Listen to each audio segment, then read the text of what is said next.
Let me tell you one story about something I learned. Let me tell you one story about something I learned. Yo. Gonna hit you hard with the fast and the fury. Make your mouth drop like Jordan and Julie. Stepping on the court, dog, arm dangerous. Getting the score like Bobby De Niro. Don't approach us like no Gondoliero. Leave you looking like Eddie Norton. Straw in your word like Marvin Martian. Wanna know why? The God sent we. Call your belly full and your mind empty. All sound alike on BET. How many naked girls do you see? Like Miss Awalad, me can't believe me eyes. Won't stop rocking till the boat capsize. In the holy water, washing off your disguise. Always go back to your dirty big style. Damn big, you left them hypnotized. Soldiers dance in the middle of the night, smoking trees and chilling with wife. Fridge got food and the kids shirt tight. I got a big dog and him off at night. Soldiers dance in the middle of the night, smoking trees and chilling with wife. Fridge got food and the kids shirt tight. I got a big dog and him off at night.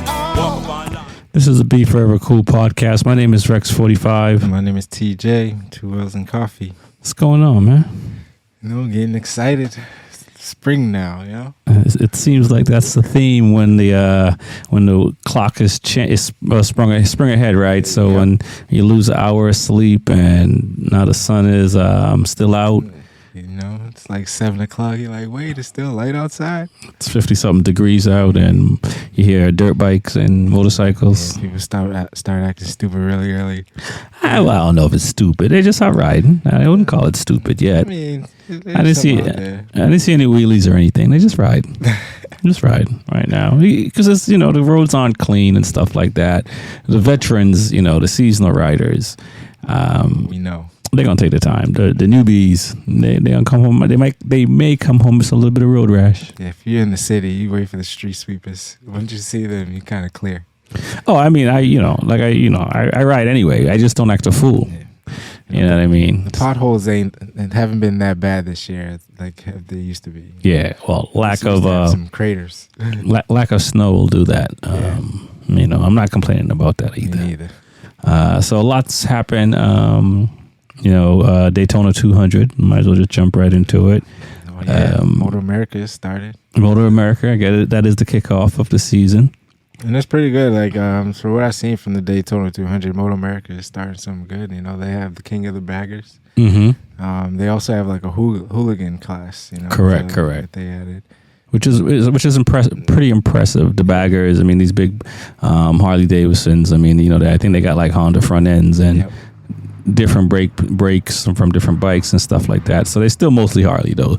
And as you mentioned, the hooligan, which is those twin, Indians and I think Norton is in there. No windscreen, nothing. It's just handlebars. Just loud. I mean, it's fun to see, to watch. It's it's a series. They're trying to make it become a big series, the Bagger series and the Hooligan series. So, from seeing last year, I think last year might have been the first year it was introduced at some of the rounds. Yeah. And to be able to see that, I was out in Black Hawk last year, and they ran out there.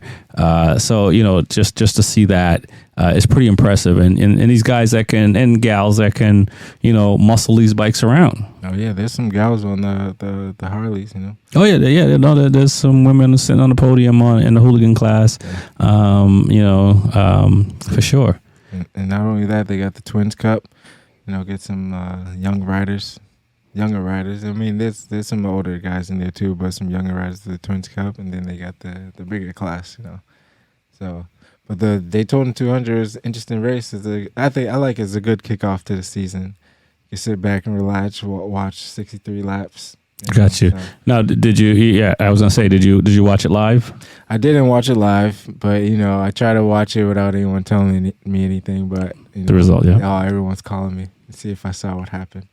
But yeah, I think it was it was tough, but Josh Herron, congratulations to him. He put in a fight. and he did have a little accident in towards the end. Like I think it was like the last lap or second to last lap, in like the first turn. He was in second at the time, and then Escalante ran a little deep into the corner, and then tried to cut it back tight. But I guess Josh Herrin showed a wheel, and tried to fight through it without losing momentum. Right. And then rub some paint, as we talked about in the last episode, haven't really rubbed some paint, but that it just knocked them out. And then they threw the red flag after that, so. But yeah, that caused, the race directions, they add their rules, and that I don't get, but they added 10 more laps when it was already on the last under lap. 5 laps to go. Yeah. I think it was like less than that, Yeah. But they add 10 more laps, I guess that's just how the rules work, so. Yeah, and it was a sprint race after that. Teague Hobbs ran out front for a little bit. Brandon Posh, that's how you say his last name? Yeah, Posh. He got penalized at the end, so he dropped some spots. He took, I think, second or third. It was like a photo finish or photo second and third place. The Daytona, it's a fun track to ride. I can't imagine doing. I did 25 minutes in the GTU. Say you've been there yourself, right? Yeah. And so I did 25 minutes. I can't imagine. That's like a 2-hour race, 63 laps, and it's so much fun. And the draft comes into a huge play. You can see guys. Truck length back, like a box truck length back, and use the draft and pass at the start finish. I mean, there's so much strategy. It seems like that comes into play with this race. Like they tell you don't want to lead in the last lap, and perfect example. Josh Herrin wasn't leading the last lap. I mean, he was probably like 15 bike lengths away. Yeah, exactly. And he also almost lost the rear or the front. Going into the last drive onto the bank. Yep. And that draft is just, I don't know if the bikes behind him also helped with the push or the pull him. But the way that he just slid under there right before the check, it's pretty crazy. No, it was pretty. I didn't watch the whole thing. I watched the highlights. I guess I was rooting for Brandon Bosch. I'm a fan of Ducati, so it's nice to see Ducati on the podium. A lot of fast guys. Pretty cool to see the level of riding that's going on at the beginning of the season, Motor America. But even over the last few years, some would say the level is always there. But I think as far as bringing Motor America to that next level, like a World Superbike or BSB, as far as having fans going and participating in the event and checking it out, or watching it online and stuff like that, or online. I mean, nobody. I don't know if people got TVs with antennas anymore, but you know what I mean. So I think in the last few years, Motor America brand is growing. And to have I think it was at 187,000 was the purse, something like that. Oh yeah, it was ridiculous. So pretty big. So pretty big. Yeah. Teague finished I believe he finished 4th place or 6th place or something like that. That's a good look for him on the Suzuki factory Suzuki. So I gotta assume he's feeling pretty good about this season. Yeah, and not only that, Josh Herrin, he got to keep his one of his Ducatis. I'm not sure which one it was, but that was one of the prize of getting first place. Oh, nice. Yeah. That's it. Listen, man, you take that bike with you, and you get your name stamped in the history books. Yeah. And then going with the Twins Cup, we had a couple of our homegrown racers participating, like Jacob Crossman and. I think that was it, but Ben Glotty, T. Hobbs, but it was good to see them out there. Yeah. And Stefano Mesa, there's a couple names that they're going to be in the R Classic in New Hampshire. It was good to see them. Yeah, out there too. Yeah, he was filling in for I think Kayla I'll butcher her last name, but everybody know who she is. She was injured from practice, from testing, and so he filled in. I think they had a mechanical issue in race 1, and then I believe he was on the podium. I don't know if he won race 2. I think he won race 2. But, and so, it's kind of, he's like, Yamaha might be looking at him like, hey, like, why don't you have a seat? Because he is a fast rider, and he's one of the privateers that sits on the podium in the super sport class and the stock 1000. I don't know if he sat on the podium in stock 1000, but definitely super sport. And running against them factory guys. So yeah, it's good to see. I think the next time they're out there is April 20th or 21st, something like that. Okay. So they got a little bit. Just like SuperBike, they got a good time off. So, but we're ready for MotoGP. Come up this week. Yeah, I'm looking forward to it. We're gonna dive into some of that MotoGP talk in a bit because it kicks off this weekend.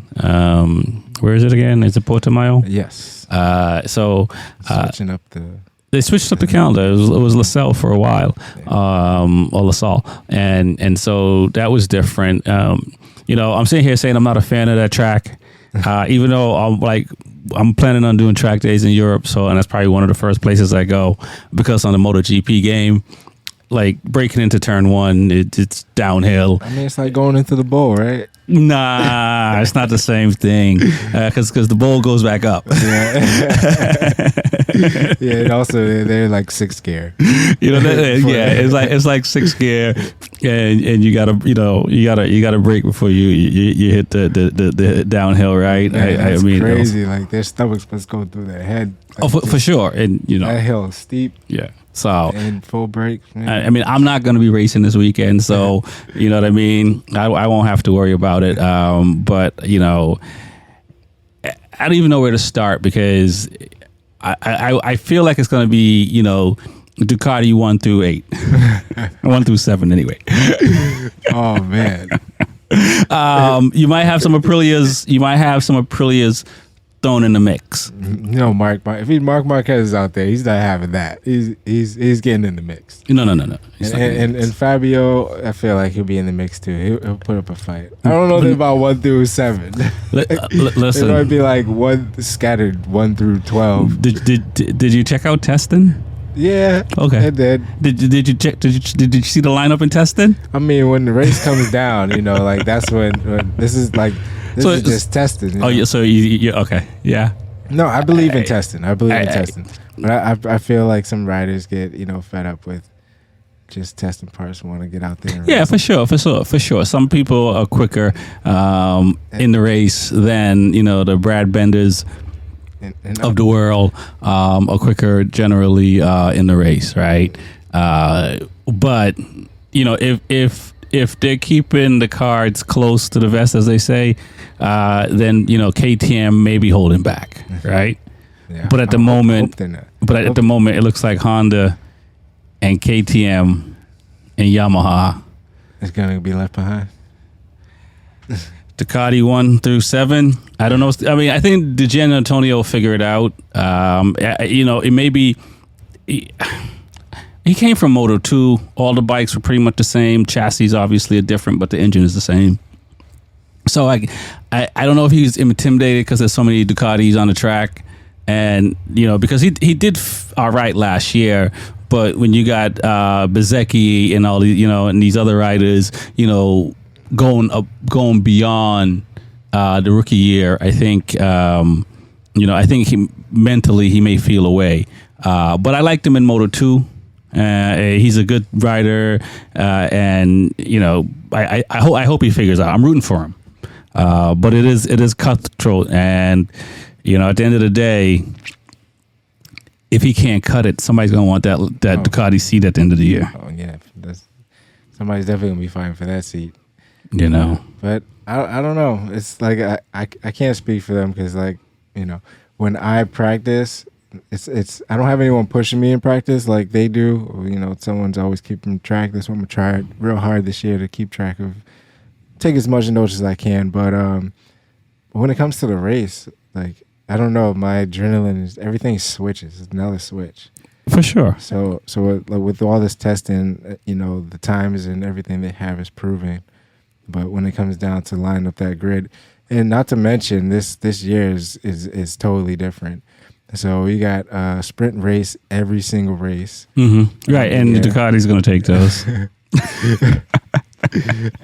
Not only that, there's Friday they're doing qualifying free practice 1 and 2. Right. And then the Saturday morning they're gonna have a quick free practice 3 and then qualifying for the race and then the sprint. Oh, that's gonna be fun! I can't wait. And then Sunday they'll have the warm up and then the actual race as how it used to be. Yeah.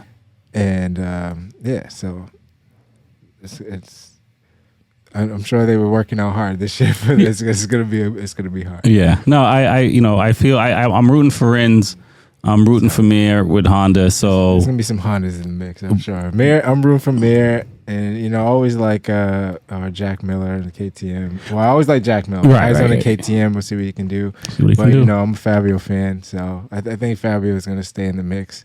He's gonna try. And I want to see what Mir can do. The thing with him, I will say this: if he can keep his cool and ride the machine he has, I think he'll be fine. I think if he gets fed up by the amount of Ducatis, it's too much drag, and loses his cool, because it's hard to ride when you lose your cool.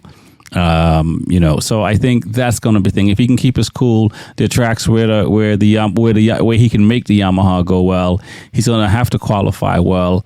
The sprint may be a favor for the Yamaha because that bike turned really well, and so if he can get out front and he can run fast laps, he's one of the few riders that definitely can run fast laps and be consistent. That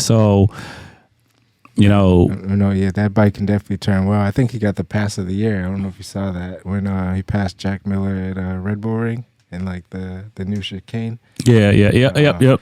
Like he went, I don't know how he went by him in that, but so that bike does turn well. Yeah. So I'm a fan of Yamaha. I have 2 Yamahas.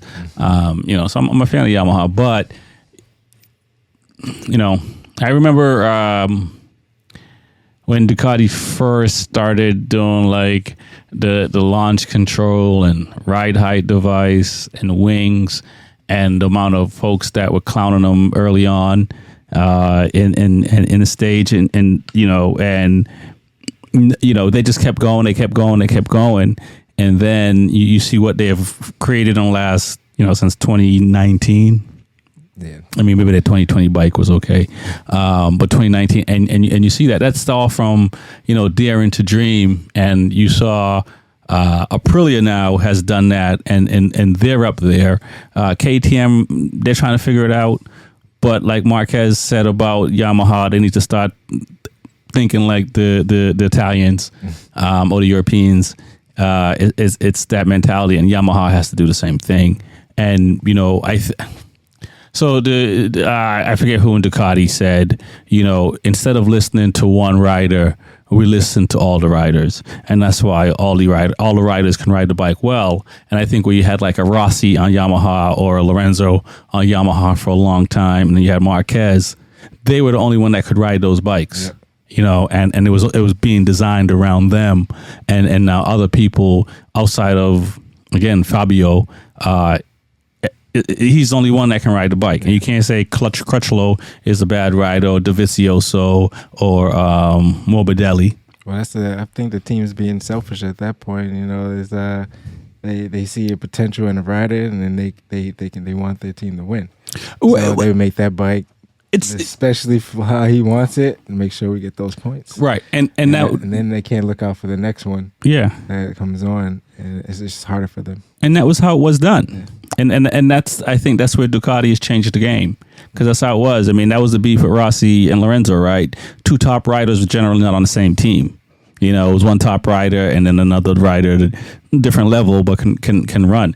And so now you're seeing that. Now you kind of see that with Bagnaia and possibly with Bagnaia and what's the factory guy there?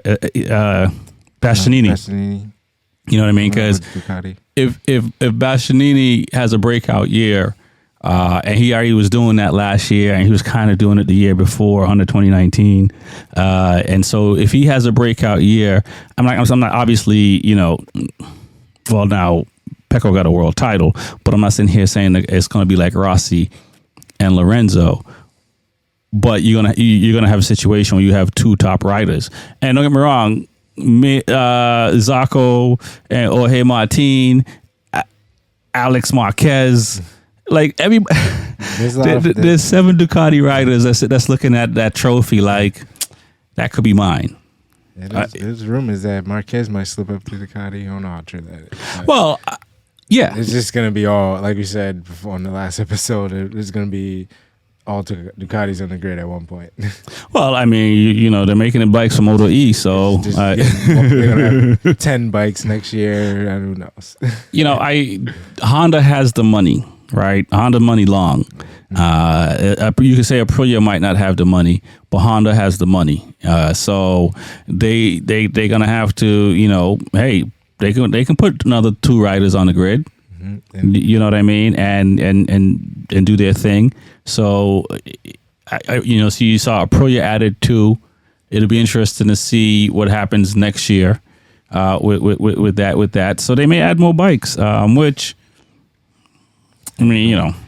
And I was gonna say what I said on the last episode also is when I was like, MotoGP should add all the brands to make it better because you know we having more races. But did some research and I didn't know Kawi pulled out before. Yep. And Suzuki pulled out yep. way before the contract. So it's like it's not possible. Yeah. I don't know. Just and Kawasaki hasn't come back. Just add more Ducatis, I guess. Yeah. Listen, some more Hondas. Right. And it's not just, I mean, the machine helped, but these riders are good too, right? So it's one of those things where you got 8 riders on give or take the same bike.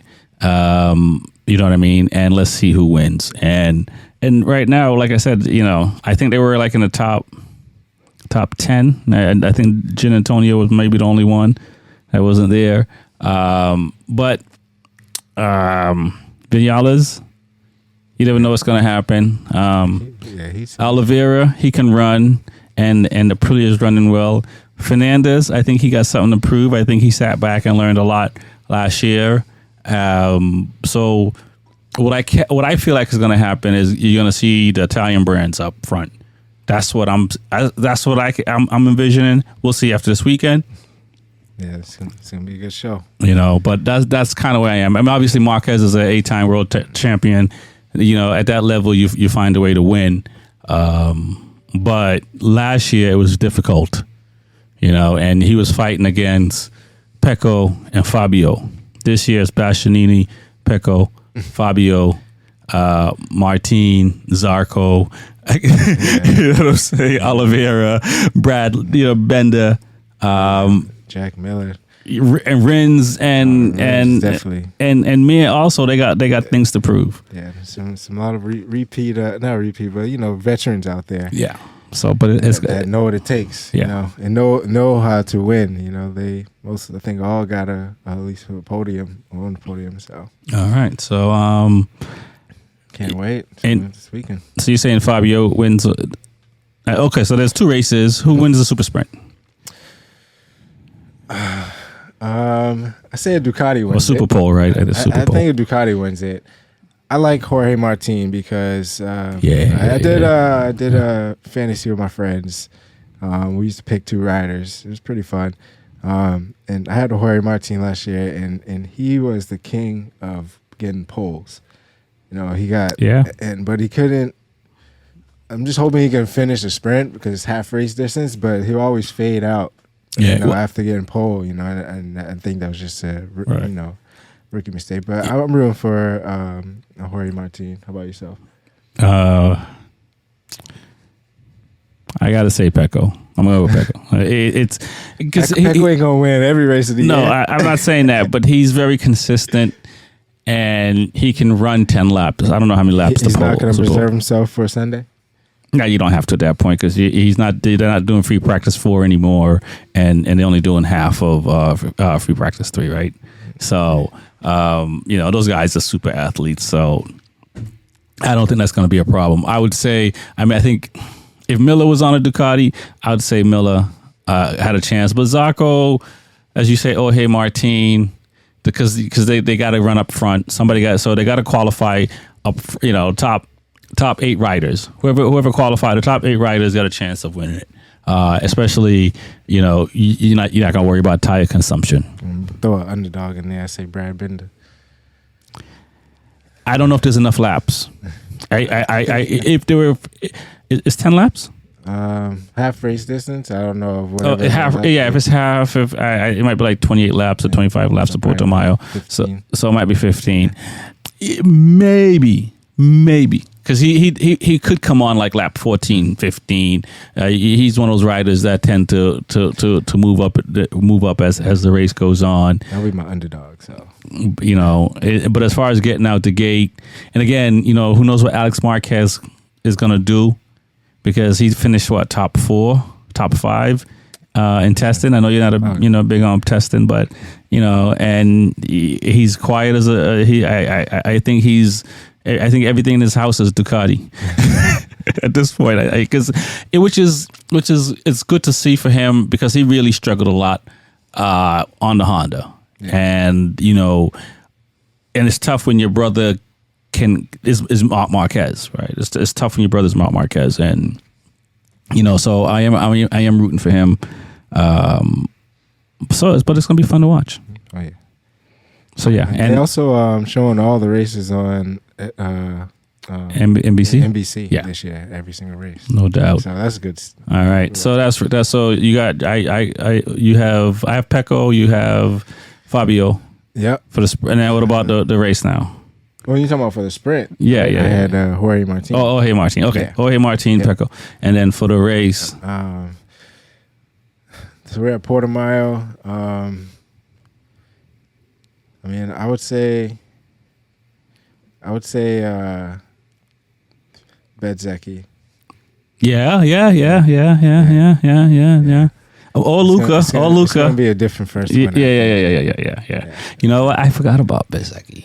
Yeah. I mean, he was a sleeper for me last year, and he did really well. He could win the pole too. Yeah. Because he's quick. He gets quick real quick, and he usually fades off in the later rounds. I mean, there's a couple where he finished top 5 for sure, but there were races early on where he faded at the end. And he's MotoGP. Last year was his first year. Yeah, rookie. He got rookie of the year. Exactly. So. Yep. And I believe he's they're on 2022 bikes this year, so it's gonna be fun. All right. Yeah, I would say I'll go with Luca to win the race. Marini. Yeah, because he's like, he's solid. I really like him. Yeah. He consistently gets better, which is what you want. Some people get up there and then they can't maintain it. He's consistently gotten better. Okay. So that's what we got. How about Moto 2? You gotta see. Everyone goes for Pedro Acosta. I always like Aaron Canet last year. Mm-hmm. I'm gonna root for him again. Okay. I'm gonna go to. He made a lot of mistakes. Yeah, I am gonna go to Costa. He also was in first place a lot and lost it. But I'm rooting for Aaron Canet. Gotcha. You're going with the majority. Yeah. Well, he's really good. I think he's good. It's him. It's what's the guy's name? Furman Aldegay, something like that. I'll get his name by next show. Number 54. I think he has a good shot. I think to me, coming into was last year their rookie year or the year before? This is Acosta's second year. Last year was Acosta's first year, if I'm correct, in Moto 2, right? Yep, so this is his second year, or he was hurt the first year and didn't ride that much, and then he did last year. I think this might be his third year in Moto 2. I could be wrong. But I thought he was a stronger rider coming in than Acosta, but he just crashed a lot. And that, so anyway, that's what I'm thinking. No Igor? Iagora, or he Sam blew his Cat. championship last race. Yeah. I can't say he blew it. I mean, it's really tough. Like, he fought really hard. But, okay, so top 5, he should be up there. Samcat, Iagora, Costa, and 54. And then I say, and Aaron Canet. Aaron Canet's a dope. I mean, it's how you finish. It is what it is. And then what about Moto3? So yeah, I haven't really looked up in Moto3, so I'm up in the air. Got you. Feel it out for the first race. All right, I'll say Dennis Anchu, since his brother is coming on in the Super Sport, and he was doing well at the end of last season. Dennis Anchu, root for him too. Yeah.